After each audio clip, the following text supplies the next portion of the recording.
trying to take this kind of surface to this kind of surface to prime it, to get it ready for paint.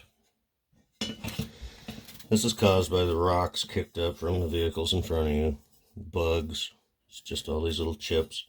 They hit the paint and it splits the paint and exposes the metal, and then eventually the metal rusts.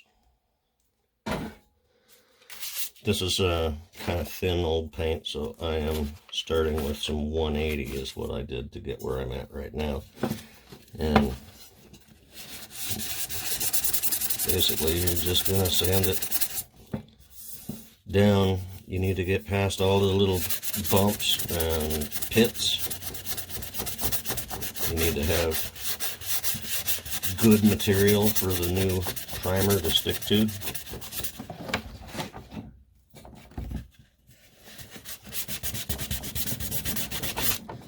So that's all you're going to do, is you're just going to keep sanding away.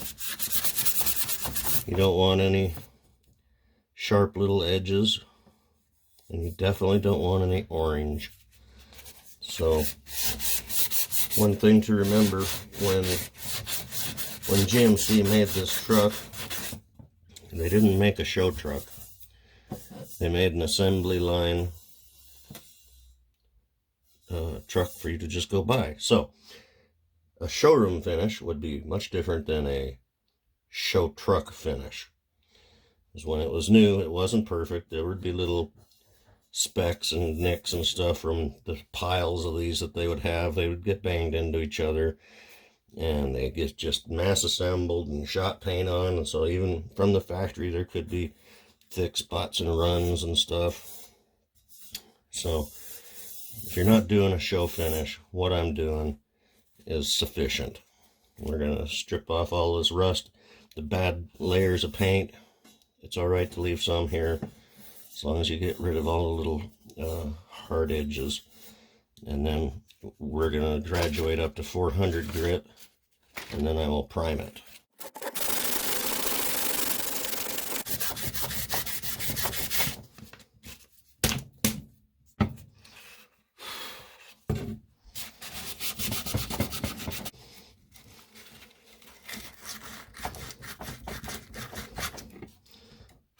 I'm not too worried about these holes. They're going to be filled with a screw. And the paint will be new enough on it that shouldn't be a big problem. But you just wad up the corner and stick it in there and twist it around.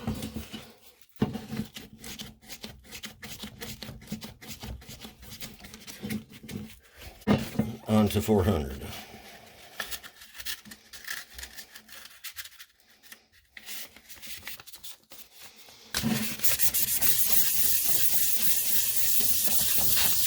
The goal here is to minimize the deep scratches, so there's less that the primer needs to fill. And so the less scratches that there are to fill, the smoother the primer will be.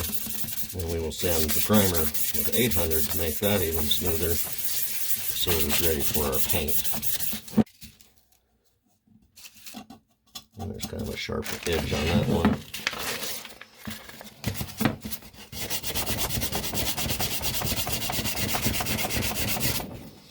You just want to sand it till it feathers out.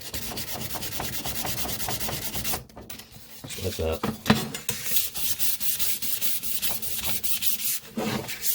You don't want to get this too fine, or the primer won't stick as well. So about 400, 800 at the most before primer. But 800 is a better number for the paint.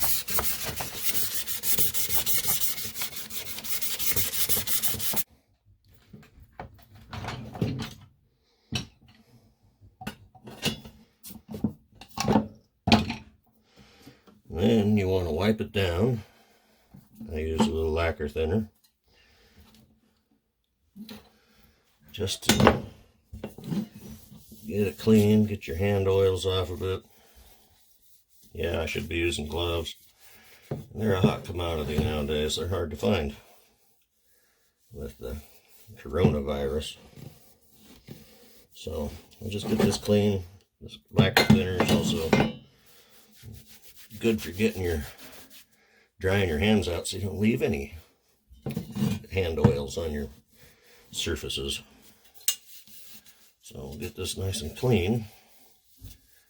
And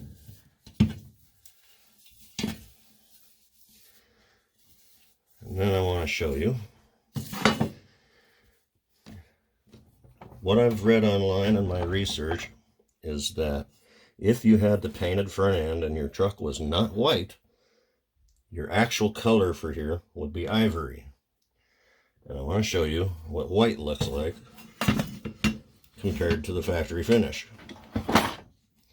You can see that's not white, but I did get a can of ivory. Dang, look at that. It's ivory, not white. And my understanding is they only painted this stuff white if the truck was white. All the rest of the trucks, it's ivory on the grill, the headlight pieces, and the front bumper. If the truck was white, those parts were white, because I guess it looked funny. I don't know, but that's what GMC did. I assume Chevy did the same thing too. So when you see all these bright white parts on a truck that's not white, you know that they just went, oh, ivory, that's white, I'll paint it white. Now you know it's not.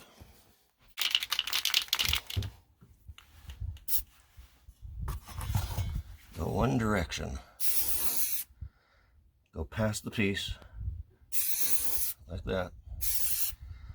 So you don't, if you do this, see that blob? You don't want to do that. You just want to go past it, like that.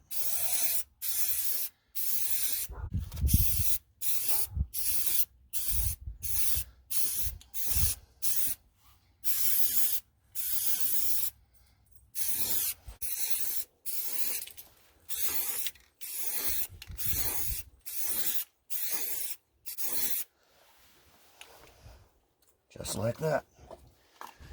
I'll let that dry.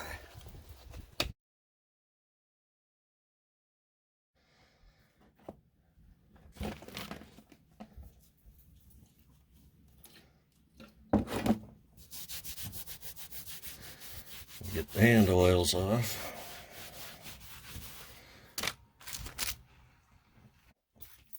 So I don't even have any 800 grit.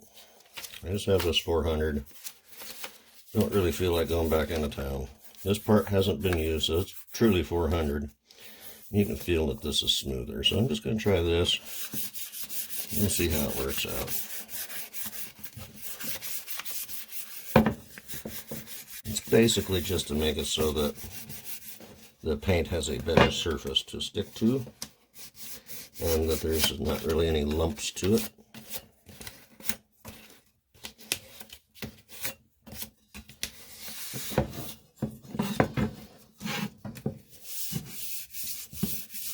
And the paint that I'm using has primer built into it.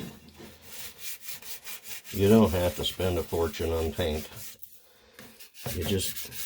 Paint is pretty much paint. Until you get to really cheap paint, then it's no good. But the Trilons and Rust-Oleums, they're all okay. You basically just want to make it smooth.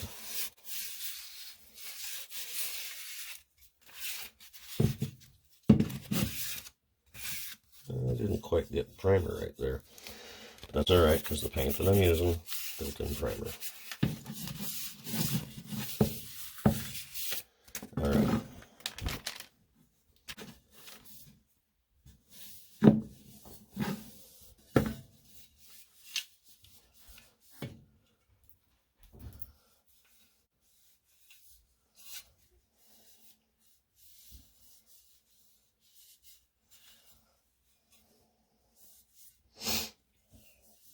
Alright, let's go shoot it.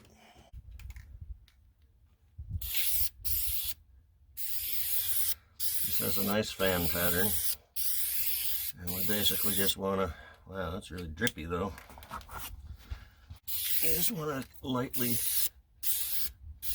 dust it the first time.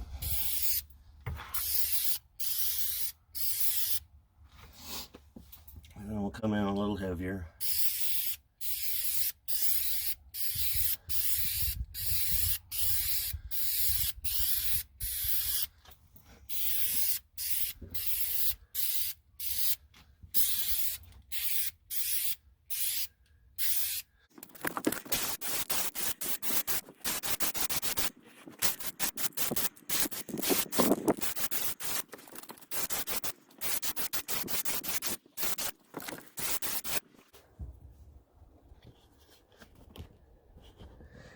That's the color it's supposed to be.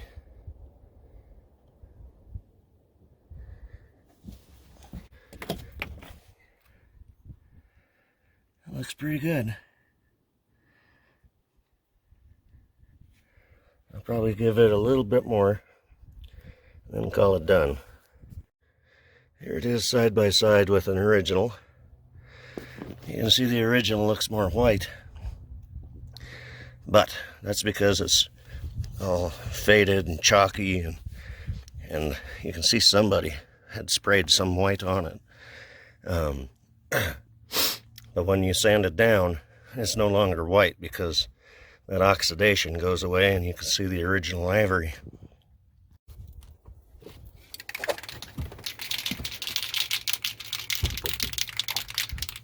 Generally, the difference between using a spray gun and using aerosol is you'll get a thicker coat with the spray gun. So really you need to do more coats. Just because it's looking good does not mean there's enough paint.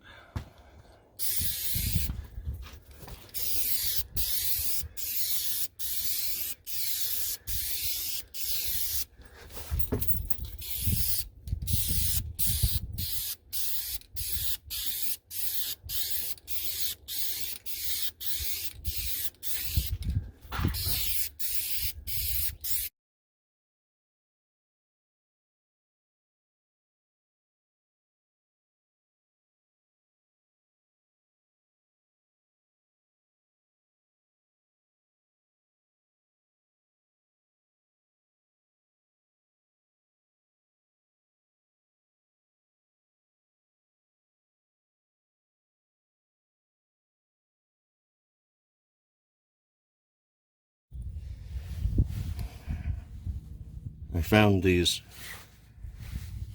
stainless steel screws and these little spring clips to replace these old clips and all my rusty and missing screws. So you just pull that one off. And you need to kind of tighten this one up a little bit, just like this.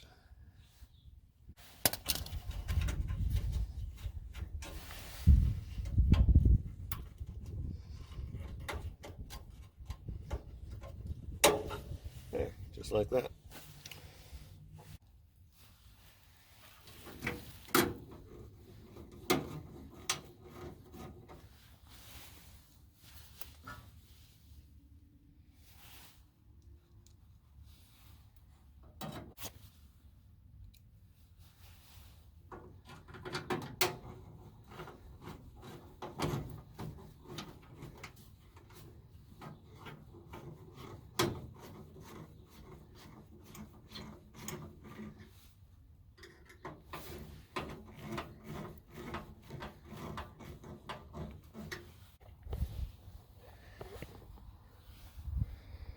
You see they fit pretty good.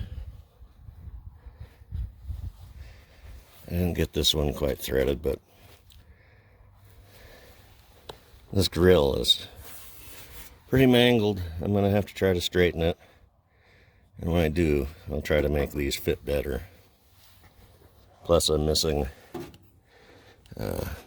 headlight adjuster pieces because they broke.